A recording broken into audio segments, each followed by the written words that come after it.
میں ہم انہیں کہاں پا سکتے ہیں؟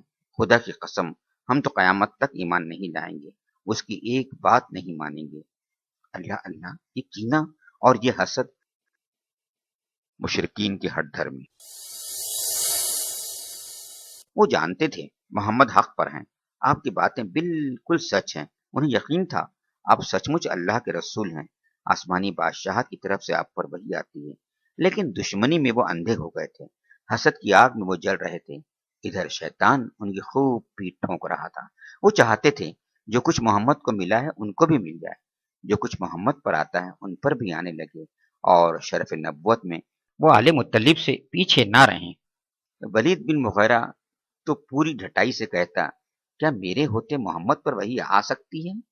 قریش کا سردار تو میں ہوں، سب کی نظروں میں قابل احترام تو میں ہوں، کیا میں ثقیف کا سردار ابو مسعود بھی اس لائق نہ تھا کہ وہ نبی بنایا جاتا؟ اتنی عجیب بات ہے، یہ لوگ نبوت کو خود ہی تقسیم کرنا چاہتے ہیں، حالانکہ روزی تک تو اللہ نے اپنے ہاتھ میں رکھی ہے۔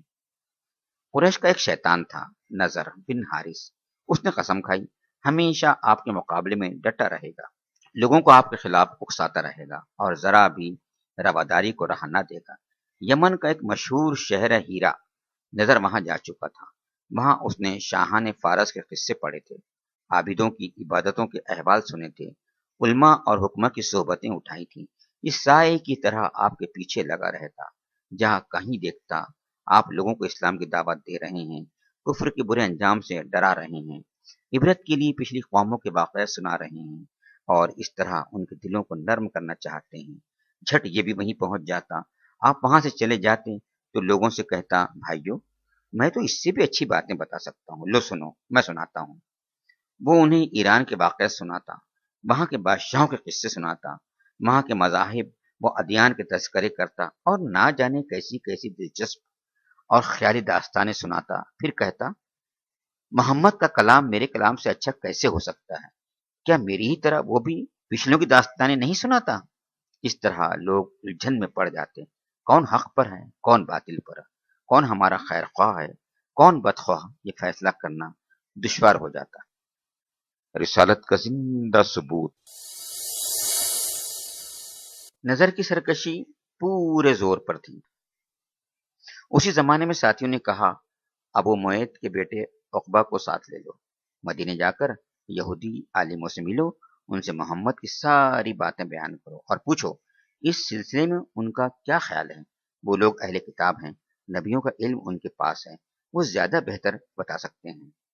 نظر اور عقبہ یہودی عالموں کے پاس گئے، اپنے آنے کی غرض بتائی۔ ساری باتیں سن کر یہودیوں نے کہا، پچھلے زمانے میں کچھ جوان تھے، ان کی داستان بڑی عجیب و غریب ہے، ذرا محمد سے پوچھو، دیکھو ان کے بارے میں کچھ بتاتے ہیں۔ ایک اور آدمی گزرا ہے، اس نے زمین کا چپا چپا چھان مارا، محمد سے پوچھو اس کے متعلق بھی کچھ جانتے ہیں۔ یہ بھی پوچھو وہ یہ قرآن لاتے کہاں سے ہیں، اگر یہ تینوں باتیں بتا دیں تو سمجھ لو وہ سچے نبی ہیں، ورنہ وہ جھوٹے ہیں۔ پھر جو جی میں آئے کرو۔ وہ دونوں لوٹ کر مکے آئے۔ قریش کو انتظار تھا ہی، انہیں دیکھتے ہی ہر ایک سراپا سوال بن گیا، کہو بھائیو کیا رہا؟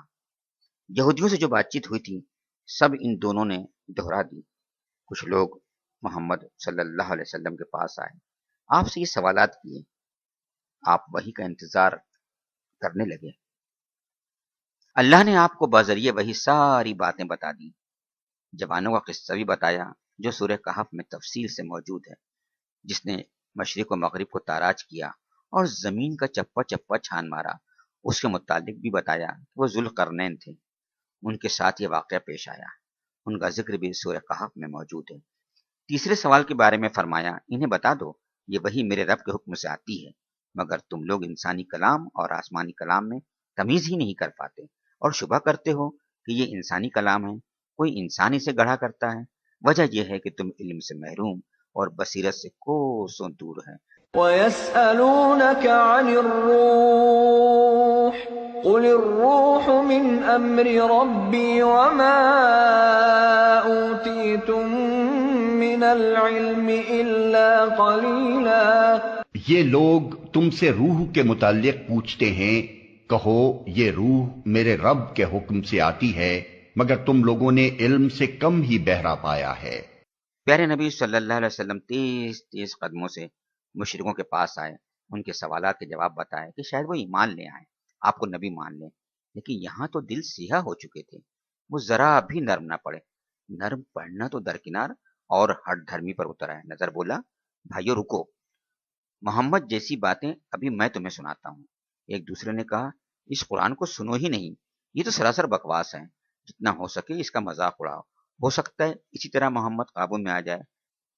ابو جہل بولا کیا محمد کی باتوں سے تم ڈرتے ہو؟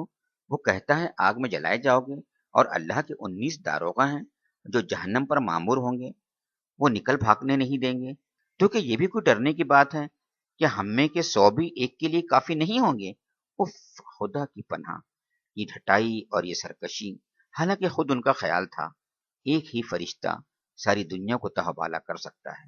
وما جعلنا أصحاب النار إلا ملائكة